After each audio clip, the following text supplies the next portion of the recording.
বড়লোক বৌমা অনামিকা রমেশকে দেখে, মনে আছে তো আমি যা বলেছিলাম? হ্যাঁ অনামিকা, মনে আছে। বাড়িতে আমি স্বামী, তুমি স্ত্রী। আমি যা বলবো তাই তুমি শুনবে। আর অফিসে তুমি বস আর আমি তোমার ড্রাইভার। তুমি যা বলবে আমি তাই শুনবো। গুড। মা! এভাবে ডাকাতে সারদা যে রান্নাঘরে ছিল সে ডাক শুনে অনামিকার কাছে আসে। বলো বৌমা, জল খাবার খাবে না কফি খেয়ে বেরুবে? কফি দিয়ে দেন মা, এখন জল খাবার খাবার সময় নেই। এভাবে বলাতে সারদা কফি বানিয়ে অনামিকাকে খেতে দেয়। কফি খেতে খেতে অনামিকা, মা, দুই মেয়ে ভাবনা আর কামনা স্কুলে চলে গেছে? হ্যাঁ, চলে গেছে বৌমা। এ কথা বলে অনামিকা হল থেকে উঠে চলে যায়। তার পিছু পিছু রমেশও চলে যায়। তারপর অনামিকা আর রমেশ দুজনেই কারে বসে অফিসের জন্য বেরিয়ে পড়ে। দরজার কাছে দাঁড়িয়ে সারদা কারটিকে যেতে দেখে মনে মনে ভীষণ আনন্দিত হয়। বড়লোক বৌমা অফিস চলে গেছে, সে বিকেল অবধি আর আসবে না। মেয়ের সাথে গিয়ে দেখা করে আসি। এ কথা বলে সে রান্নাঘরে যায়। সেখানে একটা মুখ বাঁধা ব্যাগ ছিল। সেই ব্যাগটাকে মাথায় নিয়ে সে লনে আসে। বাগানে প্রসাদ গাছে জল দিচ্ছিলেন। তেনাকে দেখে, হ্যাঁ গো, আমি মেয়ের সাথে দেখা করতে যাচ্ছি। ডাল ভাত তরকারি রান্না করে টেবিলে রাখা আছে, খেয়ে একটু বিশ্রাম করো। ঠিক আছে সারদা, কিন্তু তোমার এই মাথার ব্যাগের মধ্যে কি আছে? মেয়ের জন্য রেশনের জিনিস, 1 মাসের জন্য হয়ে যাবে, গিয়ে দিয়ে আসি। তুমি এই রেশনের জিনিস বৌমার খাতা থেকে নিয়েছো, তাই তো? হ্যাঁ গো। যদি বড়লোক বৌমা জিজ্ঞাসা করে তখন কি বলবে? আরে বড়লোক বৌমার কাছে এত সময় কোথায় বলো? মেয়ের বাড়ি থেকে আমি ঘুরে আসি। এ কথা বলে সারদা নিজের বাড়ি থেকে রওনা দেয়। অফিসে অনামিকা মিটিংয়ে শ্রীদেবীর সাথে কথা বলছিল। রমেশ সেখানেই দাঁড়িয়ে ছিল। হঠাৎ করে তার ফোনটা বেজে ওঠে। তা দেখে অনামিকা ভীষণ রেগে যায়। রমেশ তাড়াতাড়ি করে ওই মিটিং রুম থেকে বেরিয়ে ফোনটা তোলে। হ্যাঁ বল বোন। কাবেরী দুঃখিত হয়ে ওই ঘরে বসে কথা বলছিল, যেটা যে কোনো সময় ভেঙে যেতে পারে। দাদা, এখনো মাস কাবারের জিনিসপত্র আসেনি। মা বাড়িতে নেই বুঝি? বাড়িতেই আছে, আমি কথা বলবো। ফোনটা কেটে যেই সে ঘুরে দেখে বড়লোক বৌমা অনামিকা দাঁড়িয়ে আছে। মিটিং শেষ হয়ে গেছে ম্যাডাম, এবার আমরা বাড়ি যাব। যাব, কিন্তু বাড়ি যাবার আগে তোমার সাথে আমার কিছু কথা বলার আছে। একথা বলে অনামিকা সেখান থেকে চলে যায়। রমেশ তার পিছু পিছু যায়। সারদা নিজের মেয়ে কাবেরীর বাড়িতে যায়। সারদার মাথার ওপরে জিনিসের বোঝা কাবেরী নিচে নামায় আর দুঃখিত হয়ে বলে, মা, আমরা আর এখানে থাকতে পারবো না। আর উনিও তো কোনো কাজ করেন না। কাবেরী, তুই একটা কথা ভুলে যাচ্ছিস। আমি, তোর বাবা, দাদা সবাই আমরা বড়লোক বৌমা অনামিকার বাড়িতে থাকি। তোমার দাদা নিজেই বৌদির ঘরে আছে, সেখানে আমি তোমাকে কিভাবে রাখতে পারি? তুমি বৌদিকে আমাদের পরিস্থিতির কথা একটু খুলে বলো না মা, হয়তো সে আমাদেরকে সাহায্য করে দেবে। ঠিক আছে মা, বৌদির মুড যখন ভালো থাকবে তখন ওর সাথে একবার কথা বলবো। এই নে রেশনের জিনিসপত্র, 1 মাস কোনোভাবে চলেই যাবে। এবার আমি আসি। ঠিক আছে মা, কিন্তু বৌদির সাথে কথা বলতে ভুলো না কিন্তু। ঠিক আছে মা। এ কথা বলে সারদা সেখান থেকে চলে যায়। ওদিকে বড়লোক ঘরে বড়লোক বৌমা অনামিকা সোফায় বসেছিল। রমেশ আর প্রসাদ দুজনেই চুপচাপ সাইলেন্টলি দাঁড়িয়েছিল। সারদা ফিরে এসে দেখে রমেশ আর প্রসাদ চুপচাপ দাঁড়িয়ে আছে। মনে হচ্ছে বৌমা অফিস থেকে বাড়ি ফিরেছে। গিয়ে সারদাও তাদের পাশে দাঁড়িয়ে পড়ে। এলেন মা? মাস কাবারের জিনিসপত্র সব মেয়েকে গিয়ে দিয়ে এলেন তো? অনামিকার মুখে কথা শুনে সারদা ভীষণভাবে আশ্চর্য হয়। আমি অনেকদিন ধরে ব্যাপারটা লক্ষ্য করেছি, কিন্তু জিজ্ঞাসা করার সময় পাচ্ছিলাম না। আজকে কথাটা মনে পড়ল, একটু বলুন তো। অনামিকার এভাবে জিজ্ঞাসা করাতে সারদা কাঁদতে কাঁদতে খুব দুঃখিত হয়ে পড়ে। কাবেরীর সাথে কি ঘটনা ঘটছে সে ব্যাপারটা সে খুলে বলে। তার কষ্টের কথা শুনে রমেশ আর প্রসাদের সাথে সাথে অনামিকারও চোখ ছলছল করে ওঠে। চলুন মা, কাবেরীকে গিয়ে বাড়ি নিয়ে আসি। অনামিকার একথা শুনে সকলে ভীষণ আনন্দিত হয়। তারপর অনামিকার গাড়িতে বসে সবাই কাবেরীর বাড়িতে যায়। ঠিক সেই সময়ে কাবেরীর স্বামী মদন কাবেরীকে মারধর করছিল আর কাবেরী কান্নাকাটি করছিল। তা দেখে অনামিকা বলে, তুমি আমার বোনকে এভাবে মারবে? দেখো তোমাকে কিভাবে পুলিশ স্টেশনে পাঠাই। এভাবে বলাতে দুজনেই কাবেরী আর মদন হাত জোড় করে অনামিকাকে বিনতি করতে লাগে। না না বৌমা, এমনিতেও এদেরকে নিজেদের বাড়ি নিয়ে যাচ্ছি তো, সেখানে যদি এরকমটা করে তুমি যা বলেছ তাই হবে। এভাবে বলাতে সারদা নিজের মেয়ে কাবেরী আর জামাই মদনকে সঙ্গে করে নিয়ে গাড়িতে চেপে বসে। সবাই এসে গাড়িতে বসে। অনামিকা গাড়ি চালাতে লাগে। কিছুক্ষণের মধ্যেই গাড়িটি বাড়ির কাছে এসে পৌঁছয়। সবাই এক এক করে গাড়ি থেকে নামে। এই একটা খুব বড় ভুল ছিল যেটা অনামিকা করেছিল। বড়লোক অনামিকা সারা দিন অফিসে খুব পরিশ্রম করত আর রাত্রিবেলাতে স্বামী বাচ্চাদের সাথে ভালো সময় কাটাত। ইতিমধ্যে সে লক্ষ্যই রাখে না যে কাবেরী আর মদন কত টাকা খরচা করছে। অনামিকার বাড়িতে আসার পরে কাবেরীর বেশভূষা বোলচাল সব পাল্টে গেছিল। কাবেরী এখানে এসে দামি দামি শাড়ি পরতে লাগে, দামি দামি গয়নাপাতি পরতে লাগে। তার সাথে মদনও ভালো জামাকাপড় পরে গাড়ি নিয়ে ঘুরে বেড়াচ্ছিল। নিজেদের বাচ্চাদেরকে বড় স্কুলে অ্যাডমিশন করিয়ে লেখাপড়া করাচ্ছিল। তোমাদের বৌদি কিন্তু তোমাদের উপরে দয়া করে এখানে এনে রেখেছে। দামি শাড়ি গয়না পরে তোমরা লাভ ওঠাচ্ছ, এরকম কাণ্ডটা করো না। সারদার এভাবে বলাতে কাবেরী ভীষণভাবে রেগে যায়। তুমি কিছু জানো না, চুপ থাকো। তুমি সেই শাশুড়ি যে চাকর হয়ে এখানে আছো, তেমনটাই থাকো, আমাদেরকে উপদেশ দিও না। কাবেরী রেগে মেগে সেখান থেকে নিজের ঘরে চলে যায়। কিছুদিন পরে সারদা বুঝতে পারে যে সে নিজের মেয়ে জামাইকে এই বাড়িতে এনে ভীষণ বড় ভুল করেছে। সে চাইছিল যে সে নিজের বৌমাকে এই ব্যাপারটা খুলে বলে, তাই সে তার ঘরে গিয়ে সব কথা বলে। মা, আমি পুরো ব্যাপারটা লক্ষ্য রেখেছি, সঠিক সময় এলে আমি কথা বলবো, আপনি চিন্তা করবেন না। এভাবে বলাতে সারদা সেখান থেকে চলে যায়। ওদিকে কাবেরী নিজের ঘরে মায়ের হাবভাব দেখে মনে হচ্ছে সে বৌদিকে গিয়ে সব কথা বলে দেবে। এর আগে বৌদি আমাদেরকে বাড়ি থেকে তাড়িয়ে দেখ, তার আগে সব সম্পত্তি নিজেদের নামে করতে হবে। তোমার মা বাবা দাদা যতক্ষণ বাড়িতে আছে সেটা সম্ভব নয়। যখন তারা তিনজনেই বাইরে যাবে তখন অনামিকাকে ভয় পাইয়ে সব সম্পত্তি আমরা নিজেদের নামে করে নেব। এ কথা বলার পরে কাবেরী ভাবতে লাগে যে কিভাবে এই তিনজনকে একসাথে বাড়ির বাইরে কাজে পাঠানো যেতে পারে। কিছুক্ষণ ভাবার পরে তার মাথায় একটা খুব ভালো বুদ্ধি খাটে। ভেবেই সে খুব খুশি হয়। দেরি না করে তাড়াতাড়ি কাবেরী নিজের মায়ের কাছে যায়। ক্ষমা করে দিও মা, যেভাবে কথা বলেছি সেটা উচিত হয়নি। জানি না আজকাল আমার যে কি হয়েছে। আমার জন্য তুমি, বাবা, দাদা তিনজনে মন্দিরে গিয়ে একটু পুজো দিয়ে এসো না। এভাবে তার বলাতে সারদাও তার কথায় রাজি হয়ে যায়। সেই রাত্রিতে যখন সবাই ঘুমিয়ে পড়ে, মদন তখন কারের কাছে আসে এবং ব্রেকের তারটা বের করে দেয়। পরের দিন রমেশ, প্রসাদ, সারদা তিনজনে গাড়িতে বসে যেতে লাগে।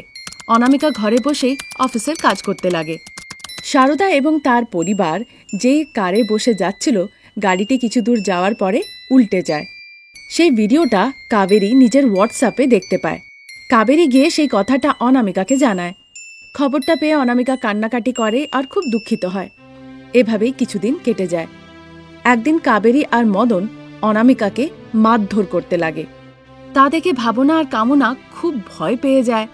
বেঁচে থাকতে চাইলে সব সম্পত্তি লিখে দাও, না হলে মা বাবা দাদা যেখানে গেছে আমরা তোমাকে সেখানে পাঠিয়ে দেব।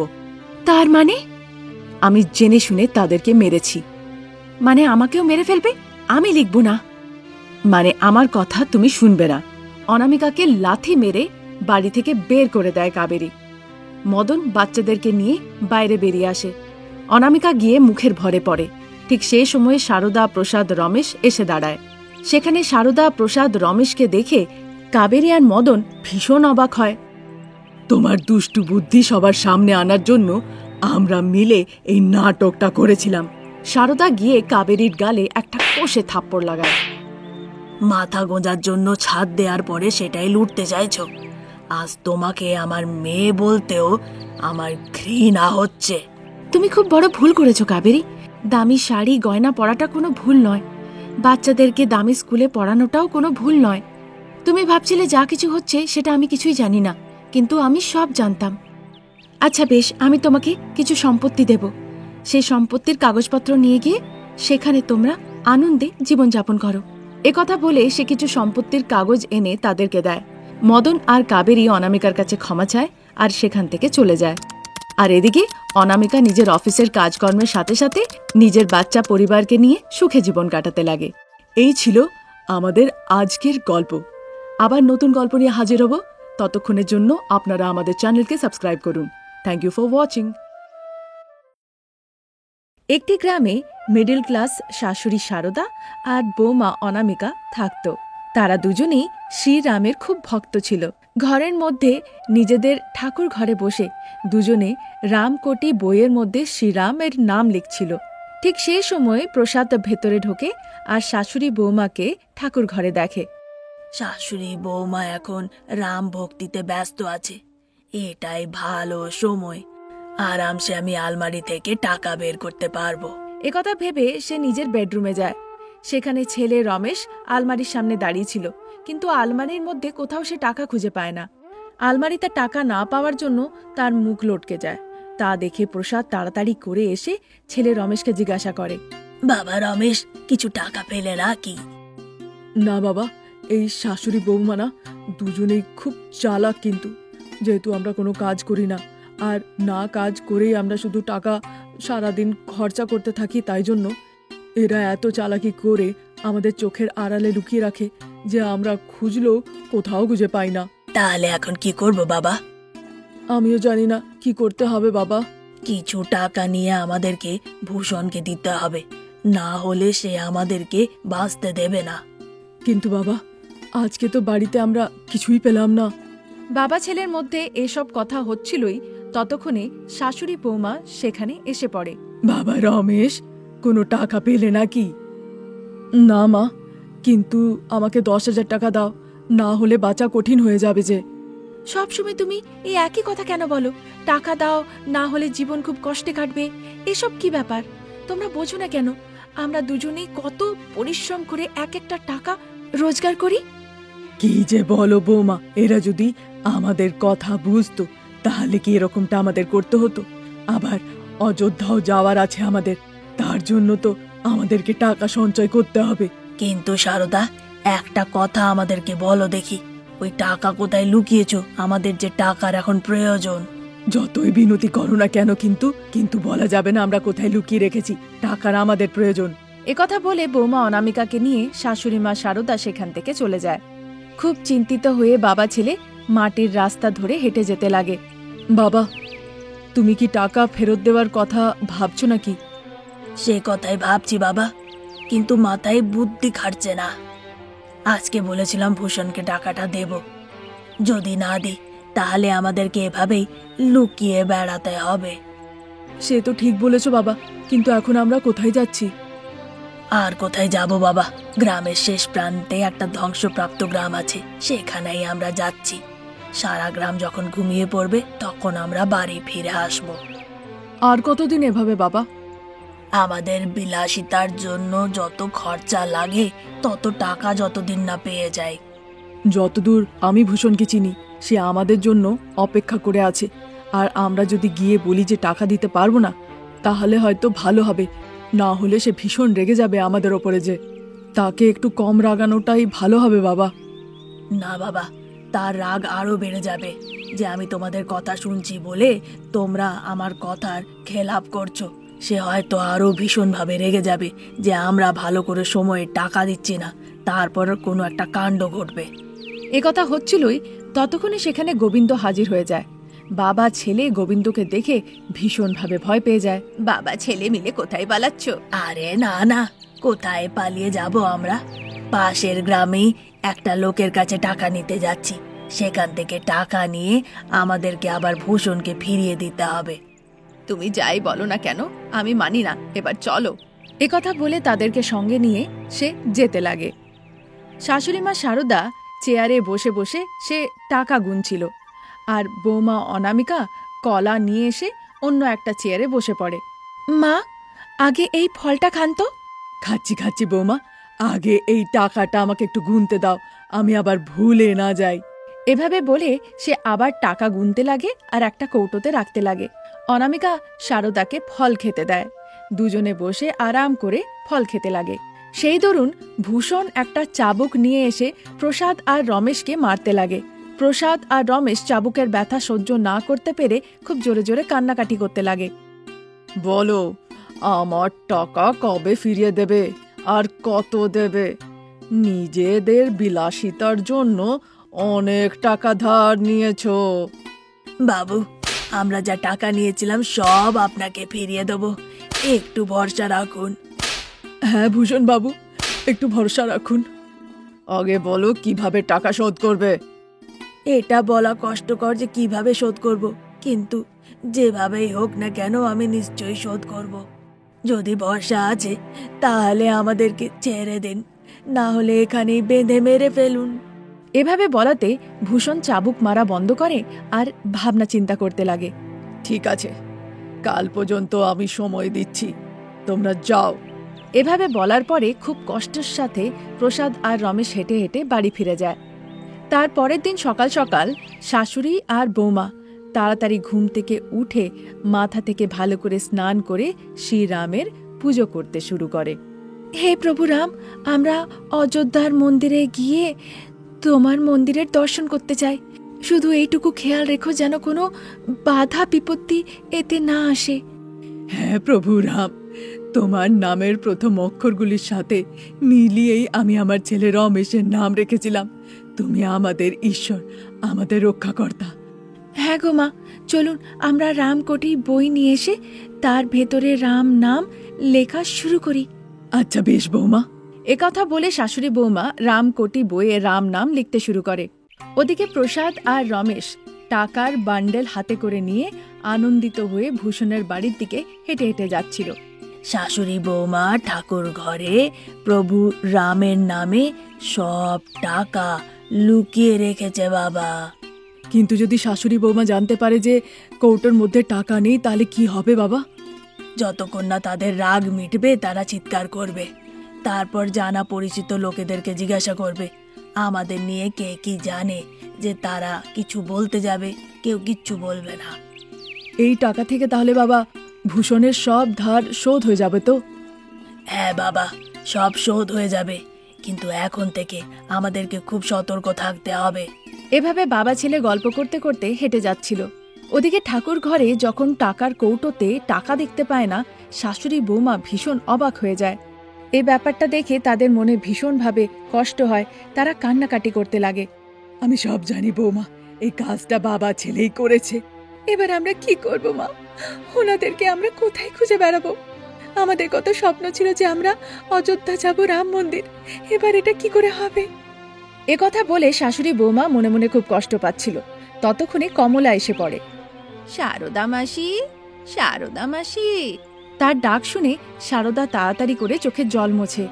শারদা মাসি, ওদিকে রাম মন্দিরে সবাইকে হলুদ চাল দেওয়া হচ্ছে যে। একথা বলে কমলা সেখান থেকে চলে যায়। শারদা আর অনামিকা দুজনেই প্রভু রামের মন্দিরে যায়। সেখানে সবাইকে হলুদ চাল দেওয়া হচ্ছিল। কি হয়েছে মা? এখানে এসে সবাই হলুদ চাল নিয়ে দেখো কত খুশি হয়ে ফিরে যাচ্ছে, আর তোমরা শাশুড়ি বৌমা এত দুঃখে কেন? এভাবে বলাতে শারদা নিজের চোখের জল মোছে। তারপর কি কি ঘটেছে আর তাদের অযোধ্যা রাম মন্দিরে যাওয়ার যে ইচ্ছেটা সেটা জানায়। আরে আরে, এতে এত চিন্তা করার কি কথা আছে? আমরা অযোধ্যা যাবার জন্য একটা টাকা সঞ্চয় করে রেখেছিলাম। আমার ছেলে আর স্বামী সেই টাকা চুরি করে নিয়েছে। এবার আপনি বলুন আমরা কি করব পুরোহিত মশাই? শারদা দিদি, কালকে একবার তোমরা আবার এসো মন্দিরে। এখানে রামরাজ সোসাইটির তরফ থেকে বিনামূল্যে বাস করা হয়েছে অযোধ্যা নিয়ে যাওয়ার জন্য। আমি তাদের সাথে কথা বলবো যাতে তারা নিজেদের বাসে করে তোমাদেরকে অযোধ্যার রাম মন্দিরে নিয়ে যায়। এভাবে তোমাদের অযোধ্যা রাম মন্দিরের যাওয়ার স্বপ্নটাও পুরো হয়ে যাবে।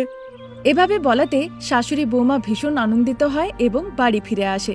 বাড়ি ফিরে এসে তারা দেখে বাবা আর ছেলে বাড়িতেই আছে। তোমরা বাবা ছেলে যা করেছো তার জন্য আমার রাগ নেই। আসলে তোমরা যা করেছো তাতে ভালোই হয়েছে। তৈরি হয়ে যাও, আমরা সবাই কালকে একসাথে রাম মন্দির যাব।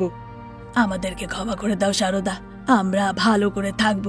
যে ধার আমরা নিয়েছিলাম সেটা নিয়ে ভালো করে আমরা শিক্ষা পেয়েছি যে কত কঠিনতার সাথে জীবন কাটাতে হতে পারে। হ্যাঁ অনামিকা, তুমি আমাকেও ক্ষমা করে দিও। রাম মন্দিরের দর্শনের পরে ফিরে এসে আমি একটা কাজে যোগ দেব। আর কোনো কষ্ট হবে না। যা কাজ আমি পাবো আমি সেটাই করব। এভাবে বিনতি করার পরে শাশুড়ি সারদা আর বৌমা অনামিকা তাদেরকে ক্ষমা করে দেয়। পরের দিন সকালে তারা একসাথে মন্দিরে যায়। রামপুর সোসাইটির তরফ থেকে বাসটি এসে হাজির হয়। তাতে বাবা, ছেলে, শাশুড়ি, বৌমা সবাই গিয়ে চেপে বসে। রাত্রেবেলাতে বাসটি ছাড়ে, তারপর সেই বাসটি সকালবেলাতে অযোধ্যার রাম মন্দিরে গিয়ে পৌঁছে যায়। সেখানে পৌঁছবার পরে পুরো পরিবার প্রভু রামের দর্শন করে। প্রভু রামের দর্শন করে তারা সবাই খুব খুশি হয়, আর তারপর থেকে সবাই একসাথে মিলেমিশে আনন্দে জীবন কাটাতে লাগে। জয় শ্রীরাম।